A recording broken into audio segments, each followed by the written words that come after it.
ব্যাপারটা সত্যি হলে ভালোই হতো। তুই কিন্তু কাজটা একদমই ঠিক করছিস না। কোথাকার কোন রিক্সাওয়ালা চিনিস না জানিস না, তুই তোর বাবা মায়ের সামনে নিয়ে বসাবি? আরে এটা কি সত্যি সত্যি নাকি? এটা মিথ্যা মিথ্যা। সবার থেকে আমার ওই রিক্সাওয়ালাই ভালো। যে যেটা ডিজার্ভ করে সেটাই তো বলছি। মানে মানে শোন, এখন না রাস্তায় রাস্তায় গান শোনা যাবে, ও সকিনা গেছিস কিনা ভুইলা আমারে, আর তুই হলো সেই সকিনা, তুই রিক্সায় বসে থাকবি আর ও তোকে নিয়ে রিক্সায় ঘুরবে ঘুরবে আর গান শোনাবে। খুব ভালো হয়েছে, আমি সকি নাই, তোমাকে নিয়ে রিক্সা রিক্সা ঘুরলেই চলবে। এখানে কিছু টাকা আছে, এটা রাখো, কালকে শপিং করে ফেলবেন।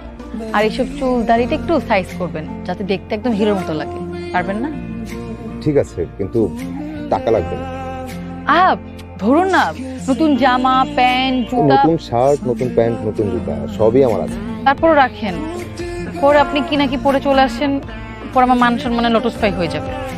আপনি চাইলেও আমি আপনার মান সম্মান লটস্পাই হতে দেব। আমি যাকে হেল্প করি মন থেকে করি।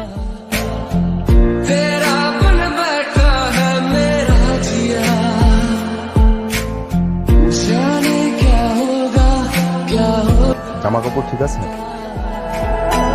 এটা আমার বাড়ি। তোমার মা বাবা কোথায় থাকেন? ঢাকাতে?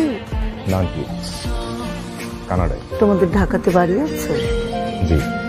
কয়তলা বাড়ি? আন্টি বাড়িতে 4টা, যেটাই আছে সেটা 6তলা। কি এখন বিয়ে করতে পারবে? মানে তোমার বাবা মা কবে আসবেন? জি, আপনারা বললেই আমি বাবা মাকে আসতে বলবো। আর আমি তো এখনই বিয়ে করতে রাজি। এমন চুপ হয়ে গেলেন কেন? হয় না মিস্টার আবির, আমি কি করেছি? সব তো আপনার কথাতেই হলো। আমি কি জানতাম আপনি। আর এই বিয়েটা কিসের? আমি সব সময় তোমার বাসা থাকি, বৃদ্ধ হয়ে গেলেও আমি তোমার হাত ধরে রাস্তা পার করে দেবো। আমি নিজে না খেয়েও আমি তোমাকে খাওয়াবো। আমি কথা দিচ্ছি, আমি আজ ভালোবাসবো, কাল ভালোবাসবো, পরশু